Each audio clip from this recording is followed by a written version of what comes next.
esteemed faculty, staff, and our Reverend Sister Vyakula Mary Garu, the State Coordinator of Human Trafficking.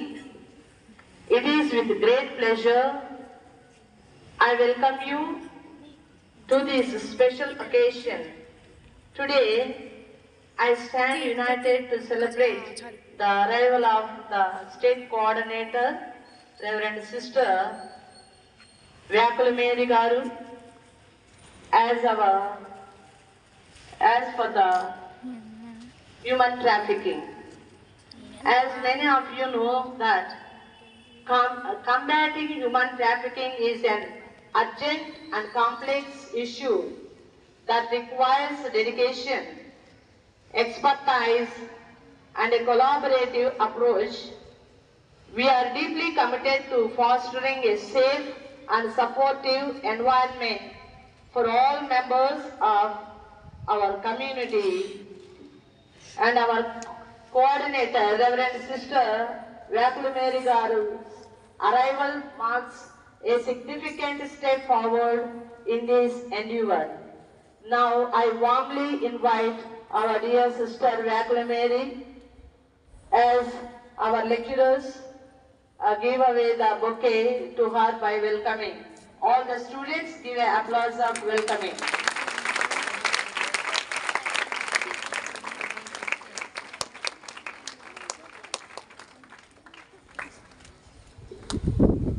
Now I invite our Honorable Principal Sister Antonamma Garu.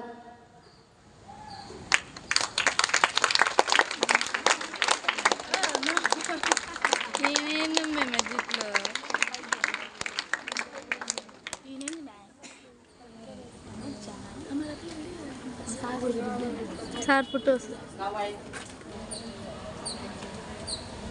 అంటే ఏం చేస్తే ఒక్కలే చెప్పండి, ఏం పర్వాలా. ఎంతవరకు మీకు అవగాహన ఉందా వెంకటరామ? మిమ్మల్ని తెలిసిన ఏమను కలిగిపోయి ఏమను చెప్పబ్బా. హ్యూమన్ ట్రాఫికింగ్ అంటే అమ్మాయిని ఫ్రెండ్స్ లాగా అట్రాక్ట్ చేసి వాళ్ళని వాళ్ళ మైండ్ తీసుకొని తర్వాత వేరే దేశం సంపాదిస్తారు. గుడ్, బాగా చెప్పావు. దాన్ని ఇంకో భాషలో పూర్తిగా అంటాము. అది మీనింగ్ అనమాట. ట్రాఫికింగ్ అంటే మన అమ్మాయిలను తీసుకెళ్ళటం, చేయటం, బలవంతంగా చేయడం. గుడ్, మీనింగ్ వాళ్ళు చెప్పావు. అంటే మానవ అక్రమ రవాణా, అర్థమైందా? మానవ అక్రమ రవాణా. హ్యూమన్ అంటే మానవ కదా, ట్రాఫికింగ్ అంటే రవాణా.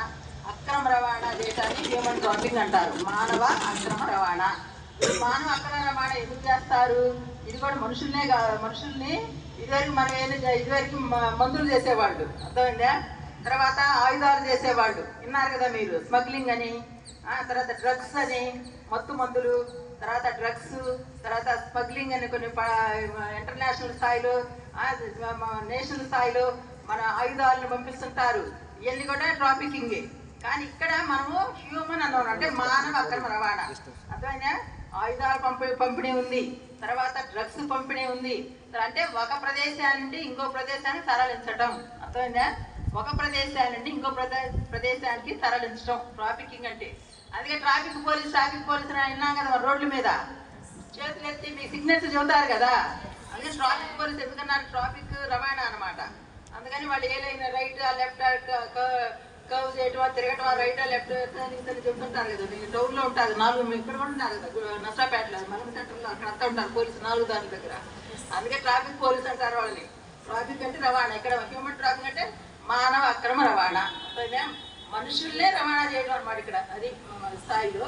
తర్వాత మరి దేని కొరకు చేస్తారని నాకు అమ్మాయి చెప్పింది. దేనికి ఎందుకు చేస్తున్నారు మానవ అక్రమ రవాణా అంటే కదా, మెయిన్ బానిసత్వం, అర్థమైందా? సెక్సువల్ స్లేవరీ అంటే లైంగికంగా కూడా దోపిడీ చేయటం, లైంగిక దోపిడీ. తర్వాత ఫోర్స్డ్ లేబర్ అంటే బలవంతమైన శ్రమ.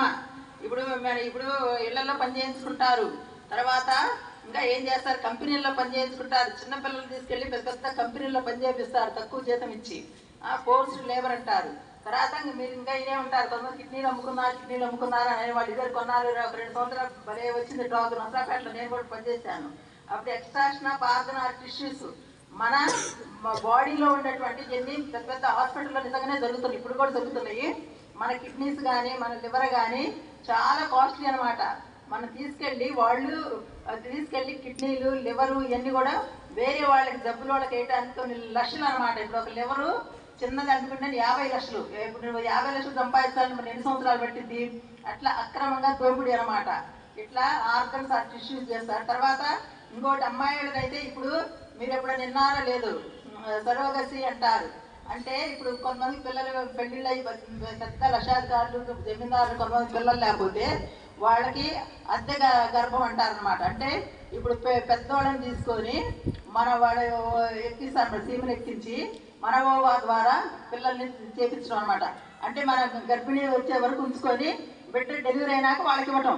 ఇది కూడా ఫారిన్ కంట్రీస్లో, మన ఇండియాలో కూడా ఉందన్నమాట. పిల్లలు లేని వాళ్ళు చాలామంది ఇట్లా కూడా మనల్ని తీసుకెళ్ళి వాళ్ళకి పిల్లల్ని పెంచడానికి గర్భం దాల్చి మళ్ళీ బిడ్డలు కనివ్వటానికి కూడా దోపిడీ చేస్తారనమాట. తర్వాత ఇది ఒక లాభదాయకరమైన వ్యాపారం. అన్నిటికంటే ఇప్పుడు ఇది మోసపూరితమైన లాభదాయకమైన వ్యాపారం, సులభమైన వ్యాపారం. దీనికి ఒక నెట్వర్క్ ఉంటుంది అనమాట. ఇప్పుడు మీకు తెలుసు ఫోన్లు వాడుతున్నారు. ఇప్పుడు మనం ఎట్టనో, ఇప్పుడు మా సంస్థ ఎట్టనో, సెంటాన్ సంస్థ ఎట్టనో అట్లా ఒక సంస్థలో ఉన్నట్టు దీనికి కూడా అసలు ఈ పని చేయడానికి నెట్వర్క్ ఉంటుంది. ఏది అంతర్జాతీయ స్థాయిలో ఉంది నెట్వర్క్, నేషనల్ స్థాయిలో ఇంటర్నేషనల్ స్థాయిలో ఉందన్నమాట. అందుకని ఇప్పుడు మెయిన్గా ఈ పర్పస్ కోసం మనల్ని వాడుకోవటమే హ్యూమన్ ట్రాఫికింగ్ అంటారు. మనుషుల్ని ఈ విధంగా వ్యాపారం చేస్తున్నారు అనమాట. మన వస్తువులు వ్యాపారం చేసినట్టు మనుషుల్ని తీసుకెళ్ళి బలవంతంగా మన ఇష్టం లేకపోయినా కానీ ఒక చోట ఇంకో చోట తీసుకెళ్ళి వాళ్ళని అక్కడ వాళ్ళకి తెలియదు కదా, అమాయకులు నమ్ముకొని పోతాం. పోయిన తర్వాత వాళ్ళు చేపించే పనులు ఇది అనమాట. దోపిడీ, శ్రమ దోపిడీ, ఇళ్లలో పనిచేయటం, తర్వాత మామూలుగా లైంగిక దోపిడీ చేయటం, తర్వాత వాళ్ళకి అవసరమైతే ఏ విధంగా వాళ్ళు వాడుకుంటారు. కొడతారు, చేస్తారు, చింతారు. ఇప్పుడు మీకు ఆ బోర్డు మీద చూసారంట, అక్కడ సిస్టర్గా నల్ల డ్రెస్ వేసుకొని అప్పుడు ఆఫ్రికా దేశంలో వాళ్ళు కూడా ఇట్టనే ఇటాలియన్ దేశస్తులు వచ్చి వాళ్ళని అరబులు తీసుకెళ్ళి వాళ్ళ అమ్మ పక్కన ఉంటే 8 సంవత్సరాల అమ్మాయిని చేలో ఉంటే వాళ్ళ అక్కని తీసుకెళ్ళి వాళ్ళని తీసుకెళ్లారు. వాళ్ళు అమ్మకెళ్ళారనమాట.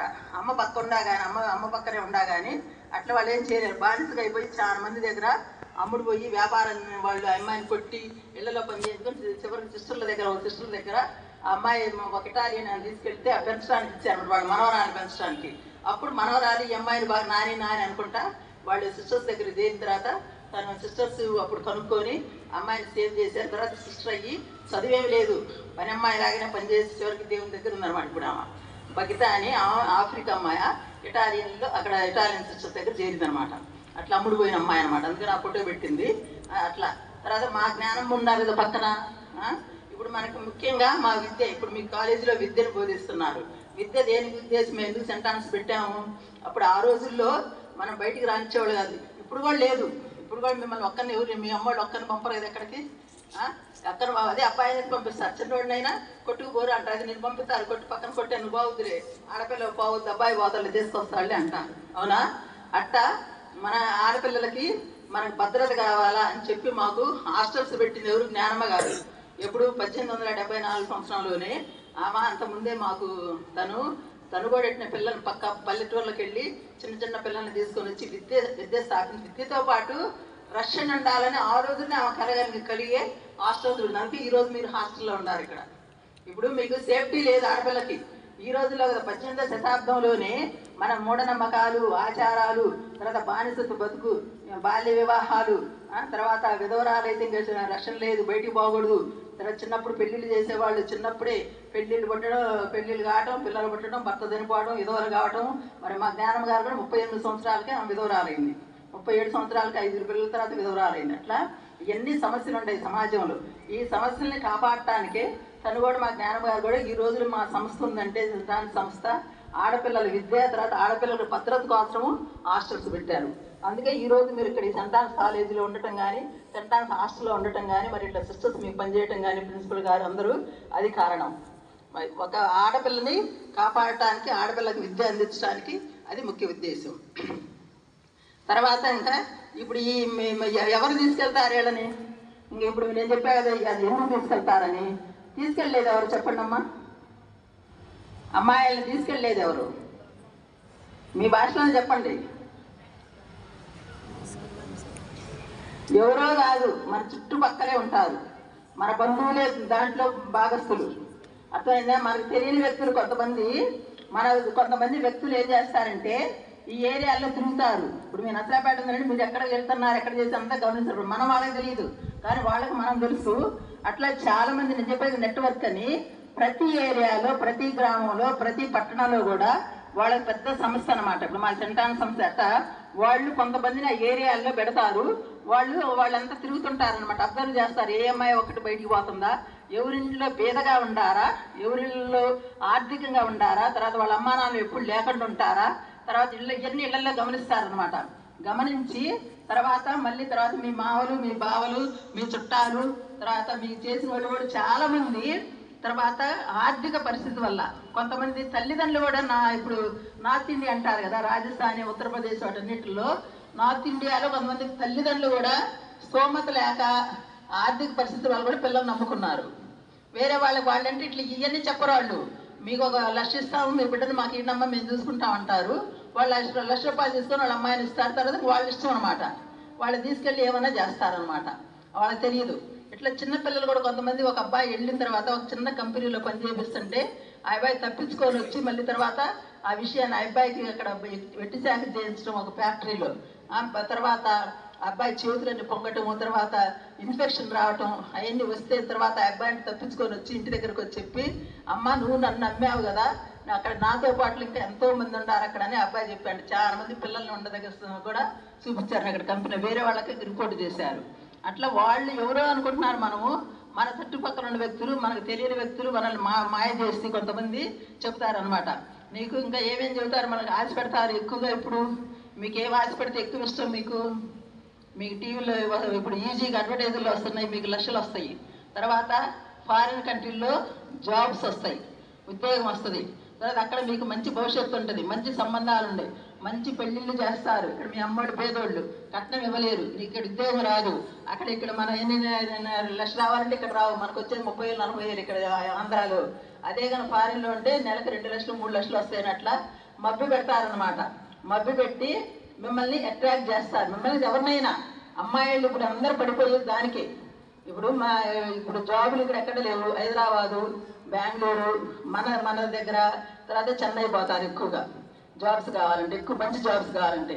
అంతా సాఫ్ట్వేర్ ఇంజనీర్స్, పెద్ద డాక్టర్స్. అయినా కానీ వాళ్ళకి సేఫ్టీ ఉందా? లేదు. ఇట్లా జాబ్స్ కోసం అని ఆశపడిపోతారు. అక్కడి నుంచి ఇంకా వాళ్ళు ఏం చేస్తారు, కొన్ని సంస్థల వాళ్ళు ఇంటర్నేషనల్ స్థాయిలో తీసుకెళ్తామంటారు. వాళ్ళు ఆశపడతారు. కానీ అక్కడికి పోతే తర్వాత ఏముండదు అనమాట. మీకు ఉద్యోగం పేరుట, తర్వాత మీకు మంచి భవిష్యత్తు ఇస్తాము, మీకు మంచి సంబంధాలు ఉంటాయి అక్కడ అని చెప్పంగానే మనకి ఇప్పుడు ఎవరైనా ఇప్పుడు మెయిన్ కారణం ఆర్థికంగా పేదరికం. ఇప్పుడు మనందరం ఇప్పుడు మీరు చదువుకోవడం, రేపు ఉద్యోగం చేయాలనేది ఎవరైనా అంతే. అందుకని మనకు ఆర్థిక కారణాల వల్ల మెయిన్గా మనల్ని వాళ్ళ మభ్య చెప్పి మోసం చేస్తున్నారు. ముఖ్యం దేని ద్వారా? సైబర్ క్రైమ్ అనేది విన్నారా మాట? మీకు తెలుసు కాదు, ఫోన్లో వింటానే ఉంటారు కదా. ఇప్పుడు ఒక నేరం అన్నమాట ఇది. ఇప్పుడు మామూలుగా కాదు, ఇప్పుడు ఫోన్ల ద్వారా, తర్వాత ల్యాప్టాప్ల ద్వారా, తర్వాత మీ ఉండే SMS ద్వారా, తర్వాత ఇన్స్టాగ్రామ్ ద్వారా, ఫేస్బుక్ ద్వారా ఎంతోమంది బలైన వాళ్ళు ఉన్నారు. ఇప్పుడు వాళ్ళలో వస్తారు, బొమ్మలు చూడగానే మీరు అట్రాక్ట్ అవుతారు. ఆ మాటలు వినగానే మీరు ఇంకా మరీ మంచిదే కదా నమ్ముతాం అనమాట. నమ్మి మీకు జాబ్ ఇస్తాము, లేకపోతే మీరు మంచి అబ్బాయిలను అమ్మాయిలు ఉంటారు అక్కడ, బాగా మంచి సేఫ్ ప్లేస్ అని చెప్పి తీసుకెళ్ళరు అనమాట. తీసుకెళ్ళేది వేరే చాటుకి. ఇప్పుడు ఉదాహరణకి ఇప్పుడు ఏం చేస్తారంటే, ఇప్పుడు సోర్స్ ఏరియా అంటారు. ఇప్పుడు నసరాపేట సోర్స్ ఏరియా అనుకోండి. నసరాపేట ఉంది, చిలుకూరుపేట, ఎన్ని ఏరియాలు బ్లాక్ ఏరియాలు చాలా ఉన్నాయి. నేను చిలుకూరుపేట చూసాం మేము. అయితే ఆ సోర్స్ ఏరియాలో ఇప్పుడు చుట్టుపక్కల వాళ్ళు తిరిగి ఒక అమ్మాయిని తెలియకుండానే తీసుకెళ్ళి డైరెక్ట్గా వాళ్ళు అసలు దగ్గర పంపించరు. వాళ్ళు ఏం చేస్తారంటే ట్రాన్స్మిషన్ ఏరియాని వాళ్ళకి వేరే కొన్ని సెంటర్లు ఉంటాయి. ఇప్పుడు చిలకలూరుపేట, విజయవాడ, హైదరాబాదు అని అక్కడ పెడతారు. అక్కడ పెట్టి ఒక 10 రోజులు 20 రోజులు అక్కడ వేరే వాళ్ళు ఉంటారమ్మా, నీకు అక్కడ బాగుంటుందమ్మా, అక్కడ ఉంటామమ్మా 10 రోజులు, అక్కడి నుంచి నీకు మళ్ళీ మనం ఫోన్ చేయాలి కదా, మనకు టైం పట్టింది. అక్కడ ఫోన్ చేసిన తర్వాత మళ్ళీ వాళ్ళు అసలు వాళ్ళు పంపించిన అక్కడ నీకు ఉద్యోగం బయటపడని చెబుతారు. చెప్పిన తర్వాత ఈ అమ్మాయిని ఏం చేస్తారు, అక్కడ పెడతారు, విజయవాడలో కొనాలిస్తారు. ఉంచిన తర్వాత విజయవాడలో అక్కడ అది ట్రాన్సిషన్ ఏరియా అంటారు. ఇక్కడ సోర్స్ ఏరియాని తీసుకెళ్ళి ట్రాన్సిషన్ ఒక డైరెక్ట్ చేస్తారు. తర్వాత అక్కడ వాళ్ళకి నెట్వర్క్ జరుపుకొని మరి ఇంక చివరికి ఇంకా వాళ్ళు అనుకున్న స్థలానికి డెస్టినేషన్ ప్రాపర్ ఏరియాస్ అనమాట. లేదా శ్రామదేవుడి లేదా వేరే ఇళ్ళలో పనికి అక్కడ పెద్దోళ్ళు ఉండి బ్యూటీ పార్లర్ అని చెప్పి అమ్మాయిలను ఒకసారి పెట్టి అందరినీ ఇది నిజంగా జరిగినాయి అనమాట. కొన్ని మా సిస్టర్స్ ఇప్పుడు బాంబేలో రెడ్ లైట్ ఏరియా కానీ తర్వాత వాళ్ళ సిస్టర్స్ ఉన్నారు మేడం, ఎఫ్ఎంఎం సిస్టర్స్ అని విజయవాడ చల్లమారి కానీ ఉంటారు మీరు. వాళ్ళలో చాలా మంది పని చేస్తున్నారు. వాళ్ళు వెళ్ళారు ఏరియాలకు వెళ్ళారు, చూశారు. ఢిల్లీ బాంబే అవన్నీ ఇట్లా అమ్మాయిలు ఉండే దగ్గర వాళ్ళు ఎంత బాధపడి వాళ్ళు షేర్ చేసుకున్నారనమాట. వాళ్ళు అక్కడికి వెళ్ళిన తర్వాత మళ్ళీ వీళ్ళకి డబ్బులు ఇస్తారనుకున్నారు, ఇచ్చేది ఏం లేదు. వాళ్ళ మీద కొంచెం పెద్దలు ఉంటారు. వాళ్ళు ఎక్కువగా ₹1,00,000 వాళ్ళు తీసుకుంటే ఇక్కడ ఇచ్చే అమ్మాయికి 10,000 అనమాట. 10,000 ఇచ్చి అమ్మాయిని హరాస్ చేస్తారు. ఇది ఇట్లా జరుగుతుంది. అందుకని ఇప్పుడు ఏమన్నారంటే మీకు విద్య పెరిగింది కానీ ఇదివరకు కంటే విద్య లేదు ఆ రోజుల్లో. ఇప్పుడు ఆడపిల్లలు చదివిస్తున్నారు కానీ ఆధునిక బానిసత్వం. ఇప్పుడు అర్థమైనా మోడర్న్ స్లేవరీ అంటారు. చూడండి అందరూ అటు చూస్తున్నారు. మోడర్న్ స్లేవరీ అంటే ఆధునిక బానిసత్వం. వెనకటి రోజుల్లో మా పొలాలు ఉన్నప్పుడు మాకు గుర్తే, పొలాలలో జీతగాడని ఇళ్లకు అప్పుడు ఉండేవాడు పెద్ద రైతులకి. ఇప్పుడు ఆ కాలం పోయింది. ఎవరు ఆ రైతులకి కూడా వాళ్ళే చేసుకుంటున్నారు. కూలీలు ఏమి లేదు, ఎందుకంటే అందరూ చదువు ఎక్కువైంది. పల్లెటూరులో పోతే ఏమి లేవు. సాకలు బట్టలు ఉతికేవాళ్ళు ఆ రోజుల్లో పల్లెటూరులో, వెనకటి రోజులు. కానీ ఇప్పుడు అవన్నీ పోయి ఎవ్వరు ఏం చేయట్లా. టౌన్లో కూడా ఎవరికెవరు ఆటాడుకోవడం ఎవరు చేసుకోవట్లేదు. ఒక చదువుకున్నారంటే ఆమె చేసుకోవాల్సిందండి, ఆ బట్టలు ఆమె ఉతుక్కోవాల్సింది లేదు, మిషన్లు వచ్చినాయి అంతే. వెనకటి రోజుల్లో బానిసత్వం అట్లుండేదంట. వెట్టి చాకరీ చేయించి వాళ్ళలో అన్నాలు పెట్టి వాళ్ళు చాకరీ చేసుకొని జీతాలు సరిగ్గా చేసేవాళ్ళు వెనకటి రోజుల్లో. అది బానిసత్వం అనేవాళ్ళు, జీతగాళ్ళు అనేవాళ్ళు ఆ రోజుల్లో. వాళ్ళు అప్పు తీసుకొచ్చుకొని ఒకవేళ పిల్లకి పెళ్లి చేయాలంటే వాళ్ళు ₹1,00,000 అప్పు తెచ్చుకున్నారంటే మళ్ళీ అప్పు తీరిన దాకా వాళ్ళ ఇంట్లో పెట్టి పొలం పని కానీ ఏ చాకరీ ఆ చాకరీ చేయాలన్నమాట. ఇళ్లలో పని కానీ పొలంలో పని కానీ. ఇప్పుడు అది పోయింది. ఆ జీతగాడితనం అనేది లేదు. ఇప్పుడేమొచ్చింది ఆధునిక బానిసత్వం. ఇట్లా అనమాట. ఇట్లా నెట్వర్క్ ద్వారా ఇట్లా దోపిడీతనంతో అమ్మాయిలను తీసుకెళ్ళి అక్కడే హింస పెడుతున్నారు. అది ఎవరికి తెలియదు కదా. ఇంకా అక్కడ పోయిన తర్వాత బయటకు వచ్చేది ఉండదు అనమాట. ఇప్పుడు ఒక సమస్య ఉంది విజయవాడలో, గుంటూరులో కూడా హెల్ప్ ఆర్గనైజేషన్, విముక్తి ఆర్గనైజేషన్ అని. ఆ విముక్తి వాళ్ళు ఏం చేస్తారంటే ఇప్పుడు ఇట్లాంటి హౌస్ తిరుగుతారు అనమాట. మేము కూడా తిరిగాము, కొంతమంది తెలిసి మాకు కూడా చేసామన్నమాట. ఒక అమ్మాయి అని ఒక ఆమె ఏం చేసిందంటే గుంటూరులో, ఆ అమ్మాయి లారీలు వచ్చినప్పుడు పండ్లు దింపుతారు. ఇప్పుడు లారీలు కూరగాయలు వస్తాయి కదా టౌన్కి, వచ్చినప్పుడు ఆ అమ్మాయిలు లారీలు కూలి పని తీసుకెళ్ళిన తర్వాత అప్పుడు ఆ పని చేసేటప్పుడు ఇంకొక అబ్బాయితో పరిచయం అయ్యి ఆ అమ్మాయికి ప్రెగ్నెంట్ కూడా వచ్చిన తర్వాత ఆమెలకు అప్పుడు తెలియదు. తర్వాత అప్పుడు ఏమో చెప్పారు కానీ కాంప్రమైజ్ అయ్యారు. ఆ అబ్బాయికి పెళ్లి చేశారంట. కానీ తర్వాత ఇప్పుడు ఈ మధ్యలో ఆ అమ్మాయికి తెలివి వచ్చి ఆ అబ్బాయి మీద ఆమె మీద కేసు పెట్టిందాం. కేసు ఏంటంటే అప్పుడు చిన్న వయసు కదా, 18 సంవత్సరాలు. ఇప్పుడు ఇంకొక విషయం మర్చిపోయాం, 18 సంవత్సరాల వరకు పిల్లల కింద లెక్కే. మీకు 18 నిండకపోతే మీరు కూడా పిల్లలే. చట్ట ప్రకారం 18 వరకు పిల్లలు, బాలికలకి. 18 నిండితేనే మేజర్ అంటారు, 18 వరకు మైనర్. 18 వరకు మీరు పెద్దల మాట వినాలి, తల్లిదండ్రుల మాట వినాలి. మీ స్కూల్లో కాలేజెస్లో ఇప్పుడు కాలేజీలో ఉన్నారు, ఉపాధ్యాయుల మాట వినాలి, ప్రధాన ఉపాధ్యాయ మాటలు వినాలి. 18 సంవత్సరాల వరకు మీరు మీ అంతటా మీరు ఏ నిర్ణయాలు తీసుకోకూడదు. 18 సంవత్సరాలు దాటినాకనే మీ వివాహ విషయం కానీ ఏదో నిర్ణయం చేసుకోవాలన్నా కానీ మీరు చెయ్యాలి. అందుకని 18 సంవత్సరాల లేవు కాబట్టి అమ్మాయికి ఇప్పుడు ప్రోత్సాహం